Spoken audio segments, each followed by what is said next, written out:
Friends, welcome to LK academy. मैं आकाश मेहता। आज हम डिस्कस करेंगे करंट अफेयर्स सितंबर मंथ के Gujarat specific. Let's start with the first news. हमारी पहली न्यूज़ है फ्रेंड्स कि अभी रिसेंटली टाटा इलेक्ट्रॉनिक्स ने पीएसएमसी के साथ पैक्ट साइन किया है और ये दोनों साथ में मिलके गुजरात के अंदर चीफ मैन्युफैक्चरिंग फैसिलिटी को डेवलप करने वाला है। राइट। तो ये जो चीप मैन्युफैक्चरिंग फैसिलिटी है, ये जो चिप होगी फ्रेंड्स, वो सेमीकंडक्टर्स के अंदर जो चिप यूज होती है उस चिप को मैन्युफैक्चर करना है गुजरात के अंदर। इसके लिए टाटा इलेक्ट्रॉनिक्स के द्वारा पीएसएमसी कंपनी के साथ एग्रीमेंट किया है। ये पीएसएमसी कंपनी की अगर बात करें फ्रेंड्स, उसका फुल फॉर्म है पावरशिप सेमीकंडक्टर मैन्युफैक्चरिंग कॉरपोरेशन, जो बेसिकली ताइवान की कंपनी है। तो ये दोनों कंपनी साथ में मिलके, टाटा इलेक्ट्रॉनिक्स और पीएसएमसी साथ में मिलके गुजरात के अंदर एक चीप मैन्युफैक्चरिंग फैसिलिटी एस्टेब्लिश करने वाला है। Artificial intelligence enable greenfield fab बनाया जाएगा गुजरात के अंदर, बराबर ना? ओके। और ये जो फैब होता है ना फ्रेंड्स, उसके अंदर से बहुत सारी चीप बनाई जाती है। और ये जो फैब की कैपेसिटी होगी friends, this fab will have a capacity to manufacture the 50,000 wafers per month. तो 50,000 वेफर्स पर मंथ एस्टेब्लिश किए जाएंगे इस फैब के माध्यम से। और ऐसा फैब मैन्युफैक्चरिंग फैसिलिटी गुजरात के अंदर एस्टेब्लिश करने वाले टाटा और पीएसएमसी साथ में मिलकर, सिंपल, बराबर ना? ओके। तो अगर मैं ये जो चिप मैन्युफैक्चरिंग फैसिलिटी है, जो चिप बनाई जाएगी वो कहाँ पे यूज होगी फ्रेंड्स? सेमीकंडक्टर्स के अंदर। तो अगर मैं इंडिया के सेमीकंडक्टर एम्बिशंस के बारे में बात करूँ, तो India is making a strategic push to establish a domestic semiconductor ecosystem, बराबर ना?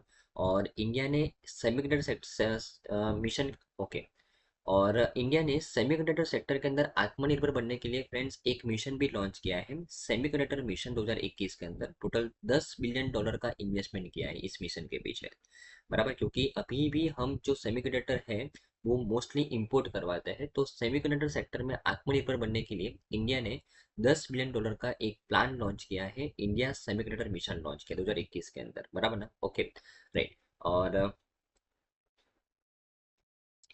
अगर मैं सेमीकंडक्टर के बारे में बात करूँ कि सेमीकंडक्टर क्या होता है फ्रेंड्स, तो उसके अंदर अगर मैं एलिमेंट्स की बात करूँ तो प्योर एलिमेंट्स होते हैं सिलिकॉन और जर्मेनियम, और कॉम्पाउंड्स होते हैं gallium arsenide and cadmium selenide होते हैं। अगर मैं उसके सिग्निफिकेंस की बात करूँ सेमीकंडक्टर्स के, तो it is essential to almost all sector of the economy.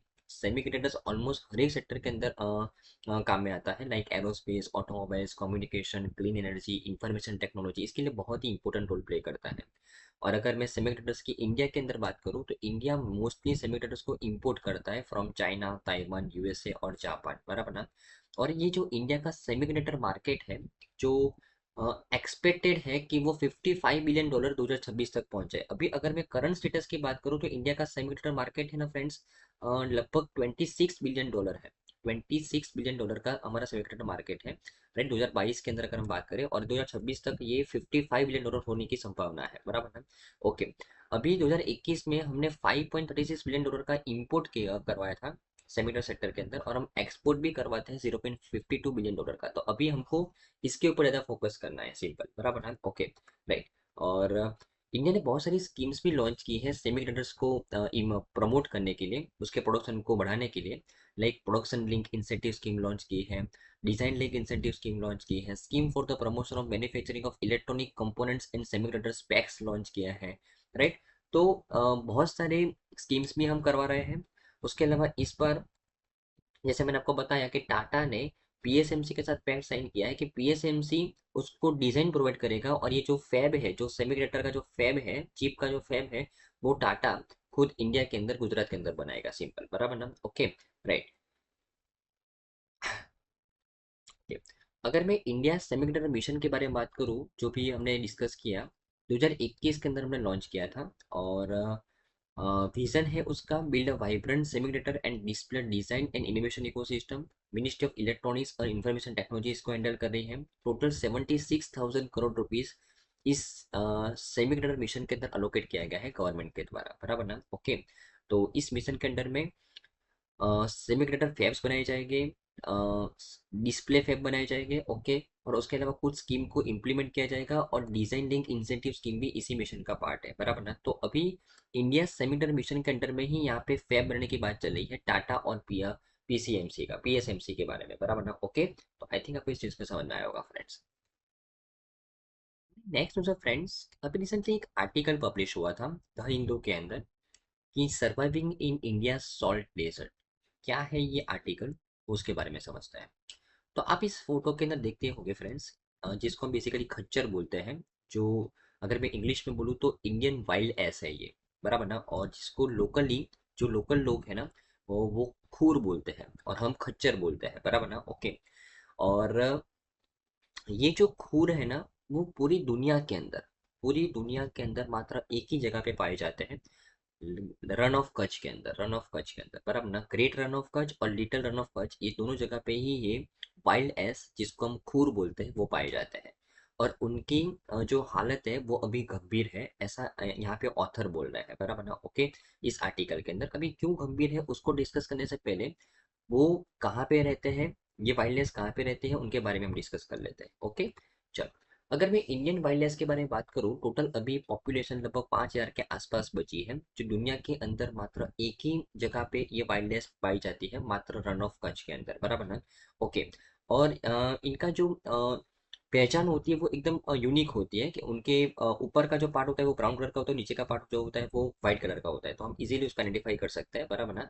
Okay, उनका अगर मैं ईटिंग हैबिटेट की बात करूँ तो वो नॉर्मली ग्रास खाते हैं, बराबर ना, लीव्स खाते हैं, फ्रूट्स खाते हैं, वेजिटेशंस लाइक माउंट, मतलब जो जमीन के ऊपर जो वेजिटेशन उगते हैं, बराबर, वो नॉर्मली वो खाते हैं, सिंपल, बराबर ना। ओके, अगर उनकी दौड़ने की स्पीड की अगर बात करें तो 70 to 80 किलोमीटर पर आवर की उनकी दौड़ने की स्पीड है, बराबर ना। ओके, और साइंटिफिक नेम है फ्रेंड्स एक्वास हेमिनस खुर।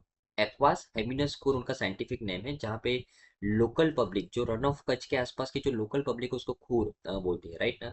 और जैसे मैंने आपको बताया कि उनका एक यूनिक आइडेंटिफिकेशन है, डिस्टिंक्ट वाइट मार्किंग है उनके शरीर के ऊपर, उनका आधा शरीर व्हाइट होता है और आधा शरीर ब्राउन होता है, सिंपल, बराबर ना। ओके, और अगर मैं वर्ल्ड पॉपुलेशन की बात करूँ तो ये वर्ल्ड की लास्ट पॉपुलेशन यहाँ पे बची है रन ऑफ कच्छ के अंदर, और लगभग 5,000 के आसपास उनकी पॉपुलेशन बची है। और इसकी वजह से international union of conservation of nature के द्वारा उनको नियर थ्रेटन कैटेगरी में रखा गया है। साइट्स के द्वारा उनको अपेंडिक्स 2 कैटेगरी में रखा है। अभी जो भी जानवर अपेंडिक्स 2 कैटेगरी के अंदर आता है, मतलब उनका ट्रेड हम नहीं कर सकते, बराबर ना। और वाइल्ड लाइफ प्रोटेक्शन एक्ट 1972 के अंडर में उनको शेड्यूल 1 के अंडर में रखा गया। अभी जो भी जानवर शेड्यूल 1 कैटेगरी में आता है, मतलब उनको एक स्पेशल प्रोटेक्शन देना पड़ता है, क्योंकि उनकी जो प्रजाति है वो लुप्त होने वाली है, उनको स्पेशल प्रोटेक्शन देना पड़ता है अगर वो शेड्यूल 1 कैटेगरी में आया तो आईयूसीएन के नियर थ्रेटन कैटेगरी में है, साइट्स के अपेंडिक्स 2 कैटेगरी में है, और वाइल्ड लाइफ प्रोटेक्शन एक्ट के शेड्यूल 1 कैटेगरी में, ध्यान में रखना है। ओके, और अ, गुजरात के अंदर वाइल्ड एस सेंचुरी भी है एक्चुअली, तो क्योंकि मैंने जैसे आपको बताया कि पूरी दुनिया में एक ही जगह पे वाइल्डलेस पाए जाते हैं, रन ऑफ कच्छ के अंदर, तो गुजरात के अंदर देखो, अभी दो रन ऑफ कच्छ है actually, great run of Kutch है जो ये वाला पार्ट है, और ये लिटिल रन ऑफ कच्छ है। और ये लिटिल रन ऑफ कच्छ के अंदर ग्रेट वाइल्ड मतलब वाइल्ड सेंचुरी भी है। It is located in the little run of Kutch of the Gujarat. It is the only place where the Indian wild ass locally called the खच्चर is found, और the sanctuary is home to a sizeable population of the Rabari and Barwa tribes, बराबर ना। Okay, तो एकमात्र जगह है जहाँ पे ये वाइल्ड एस पाए जाते हैं, बराबर ना। ओके, और यहाँ पे लिटिल रन ऑफ कच्छ के अंदर तो वाइल्ड एस सेंचुरी भी है, बराबर ना। तो ध्यान में रखना है वाइल्ड एस सेंचुरी कहाँ पे, little run of Kutch of Gujarat, बराबर ना। Okay, right. और अगर मैं रन ऑफ कच्छ की अगर बात करूँ फ्रेंड्स, तो आप देख सकते हो कि ये ग्रेट रन ऑफ कच्छ है और ये लिटिल रन ऑफ कच्छ है फ्रेंड्स, बराबर ना। Okay, right. और the run of Kutch is salt marshy land in the Thar district, बराबर ना, Thar desert in the Kutch district of the western Gujarat. It lies between the Gujarat in India and the Sindh province in the Pakistan. Run of Kutch किसके बीच में है, Gujarat, India के गुजरात के और पाकिस्तान के सिंध प्रोविंस के बीच में है, बराबर ना। टोटल 30,000 स्क्वायर किलोमीटर का लैंड रन ऑफ कच्छ के अंदर कवर होता है। The great run of Kutch, the little run of Kutch and the बानी ग्रासलैंड, ये 3 पार्ट है इस एरिया के अंदर, सिंपल ध्यान में रखना है। ओके, तो आई थिंक फ्रेंड्स आपको इस न्यूज़ में समझ में आया होगा। न्यूज़ क्या थी कि जो वाइल्ड एस है, बराबर, मतलब जो नॉर्मली रन ऑफ कच्छ के अंदर पाए जाते हैं, दुनिया की लास्ट पॉपुलेशन यहाँ पे बची है, बराबर। अभी उनको उनके जीवन पे खतरा है, बिकॉज कि ऐसा पाया जा रहा है। अभी देखो एक्चुअली ऑथर का कहना क्या है कि ये जो वाइल्ड लाइफ सेंचुरी है वहाँ पे कोई जंगली जानवर भी नहीं रहता, लाइक बाघ, चीता, कोई भी नहीं रहता, फिर भी उनकी पॉपुलेशन कम हो रही है। वाइल्डनेस की, बिकॉज वहाँ पे जो वेजिटेशन वो लोग खाते हैं उनकी क्वालिटी में डिग्रेडेशन होता है, बराबर ना, राइट। तो इसकी वजह से उनकी जान जा रही है, ऐसा यहाँ पे ऑथर ने चिंता जताई है, सिंपल, बराबर। इसके लिए हम इस आर्टिकल को पढ़ रहे हैं। ओके, तो ध्यान में रखना है वाइल्ड एस सेंचुरी कहाँ पे है। वाइल्ड एस एकमात्र जगह पे बचा है अभी रन ऑफ कच्छ के अंदर, रन ऑफ कच्छ और लिटिल रन ऑफ कच्छ के अंदर, सिंपल, बराबर ना। वाइल्ड एस की कैरेक्टरिस्टिक्स मैंने आपको बताई, बराबर ना। ओके, उनका साइंटिफिक नेम ध्यान में रखना है, और उनको आईयूसीएन साइट्स और वाइल्ड लाइफ प्रोटेक्शन एक्ट के अंदर में कौन से शेड्यूल में रखा गया वो आपको ध्यान में रखना है। ओके, तो आई थिंक आपको इस न्यूज़ में समझ में आया होगा फ्रेंड्स। हमारी नेक्स्ट न्यूज़ है फ्रेंड्स कि अभी रिसेंटली गुजरात के चीफ मिनिस्टर श्री भूपेंद्र भाई पटेल जी के द्वारा आरटीआई वीक लॉन्च किया गया है, right to information week launch किया गया है। इसके बारे में बात करते हैं। तो एक्चुअली ये जो राइट टू इंफॉर्मेशन वीक है फ्रेंड्स, ये वीक का ऑर्गेनाइजेशन किसके द्वारा किया गया था, तो ये ऑर्गेनाइजेशन किया गया था friends Gujarat information commission GIC और जनरल एडमिनिस्ट्रेशन डिपार्टमेंट एंड स्पीपा, ये तीन संस्था के द्वारा जॉइंटली इस इवेंट को आयोजित किया गया था। कौन से इवेंट को, आरटीआई वीक, राइट। और इस इवेंट के दौरान जो चीफ गेस्ट बने थे वो हमारे चीफ मिनिस्टर श्री भूपेंद्र भाई पटेल जी थे। ओके, और बहुत डिस्टिंग्विश गेस्ट भी आए थे, बराबर ना। और उन्होंने यहाँ पे लोगों को आरटीआई के बारे में समझाया फ्रेंड्स। एक्चुअली ये जो आरटीआई वीक है ना, उसका मेन उद्देश्य ही क्या है कि लोगों के अंदर अवेयरनेस क्रिएट किया जाए। किसके बारे में, आरटीआई के बारे में।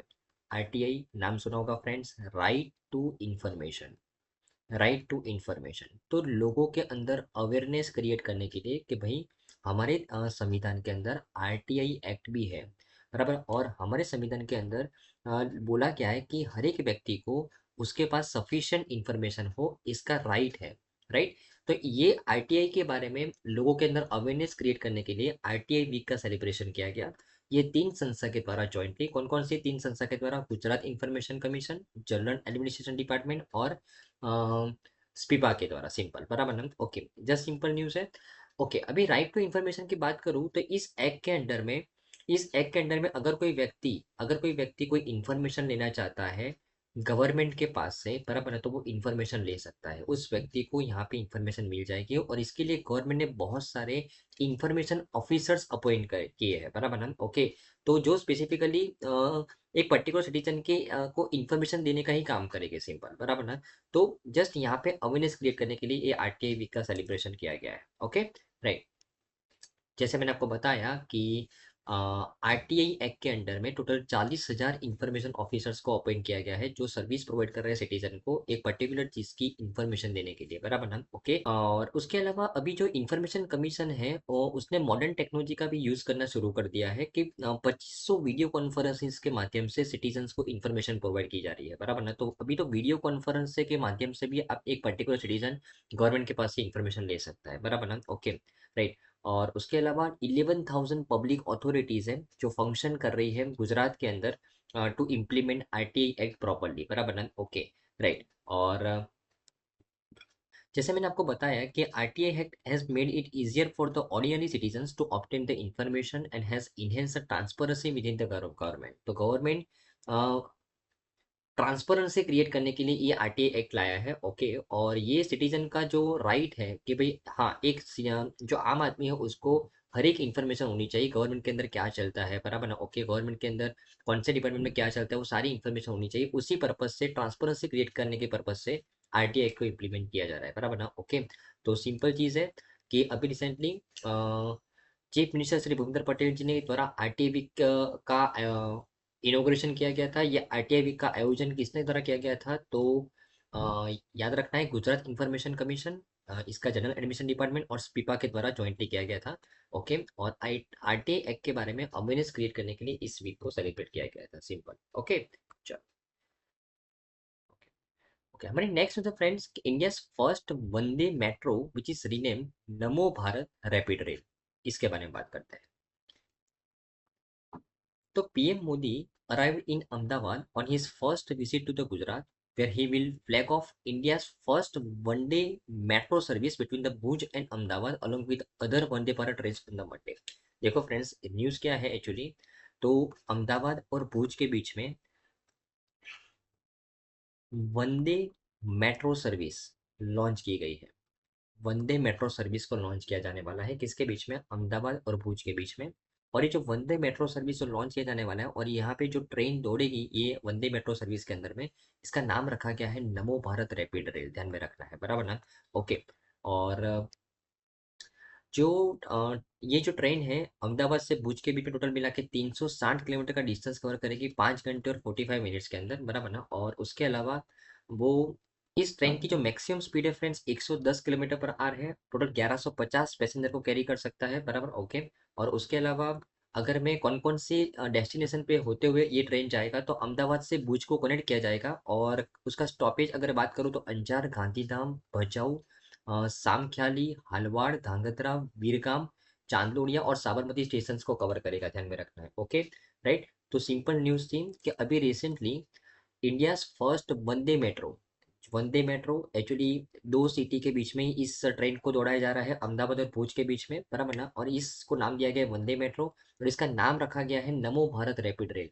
इंडिया का फर्स्ट जो वंदे मेट्रो है वो कौन सी दो सिटी के बीच में दौड़ रहा है, इंडिया और अरे सॉरी अहमदाबाद और भुज के बीच में, बराबर। ओके। और इसका नाम रखा गया है नमो भारत रैपिड रेल, ध्यान में रखना है। उसके स्पेसिफिकेशंस आपको ध्यान में रखना है, 1150 पैसेंजर को कैरी कर सकता है, 110 किलोमीटर पर आर की उसकी मैक्सिमम स्पीड है।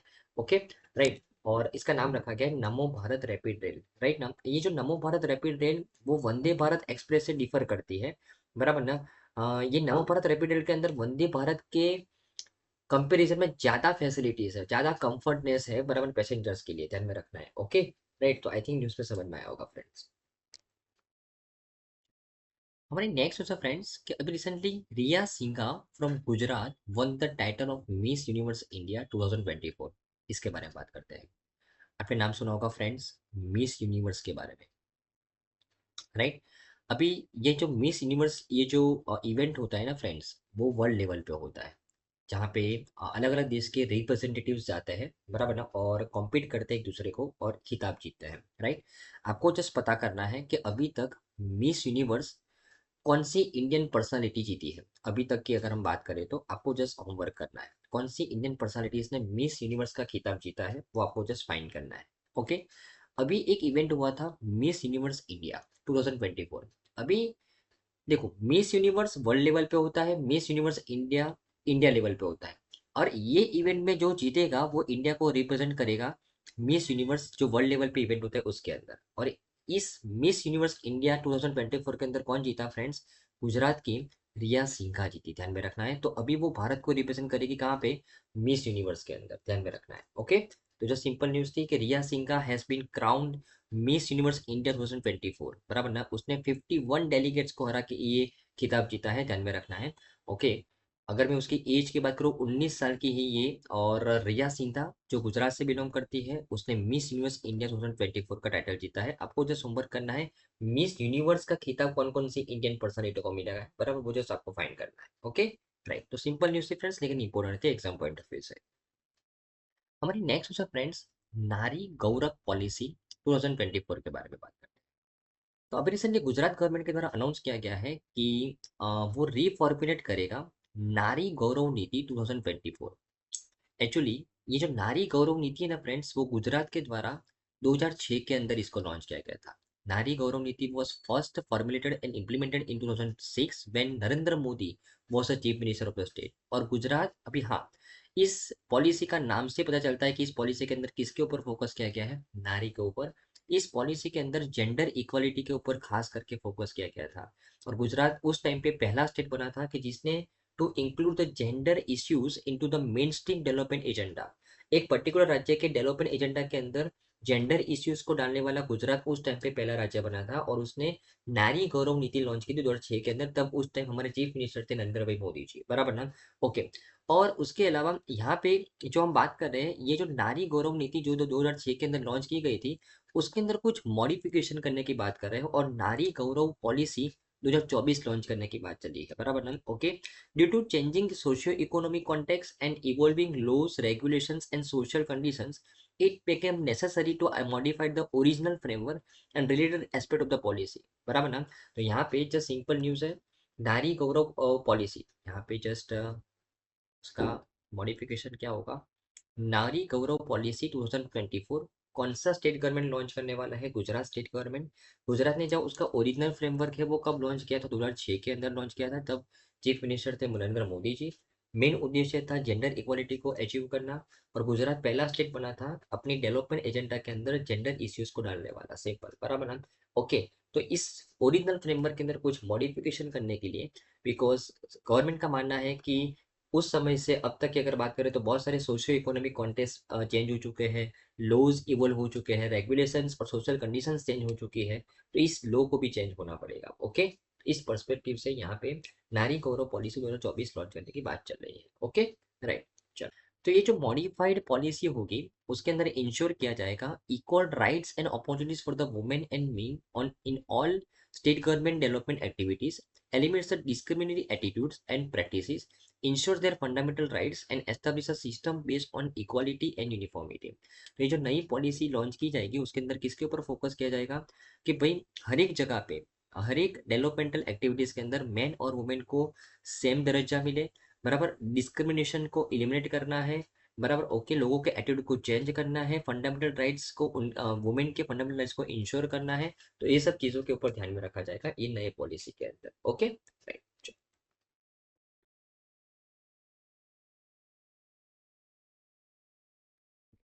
हमारी नेक्स्ट जो फ्रेंड्स का भी रिसेंटली नेशन वाइड स्वच्छता ही सेवा अभियान लॉन्च किया गया है। और ये जो स्वच्छता ही सेवा अभियान जो नेशन वाइड लॉन्च किया गया है वो पीएम मोदी जी के द्वारा इंस्पायर किया गया है, बराबर ना? ओके।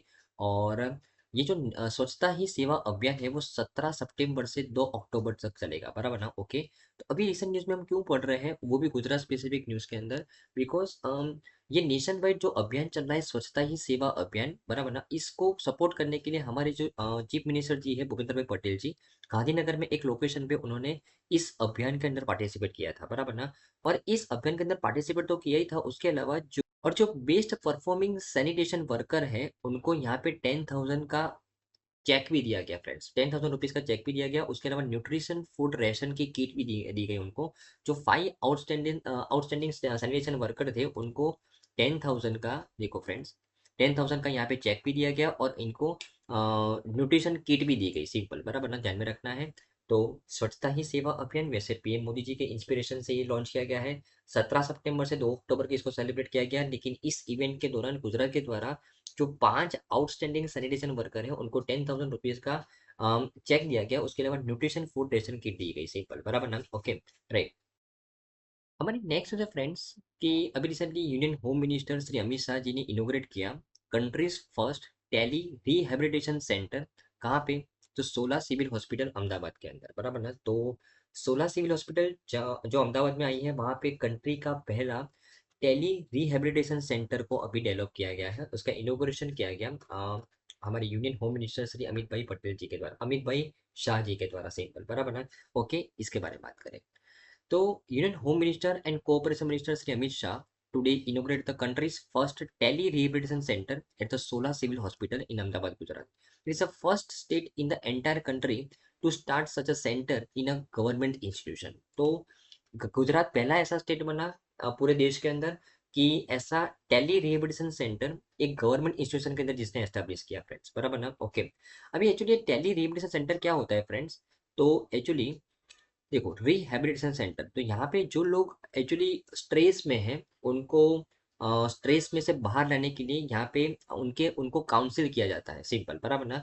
तो एक्चुअली ऑलरेडी ये रिहैबिलिटेशन सेंटर तो चल ही रहे हैं कि जहाँ से लोगों को है ना फोन के अंदर ऑडियो के माध्यम से उनका काउंसलिंग किया जाता है और उनको स्ट्रेस में से बाहर निकाला जाता है। सिंपल, बराबर ना? ओके।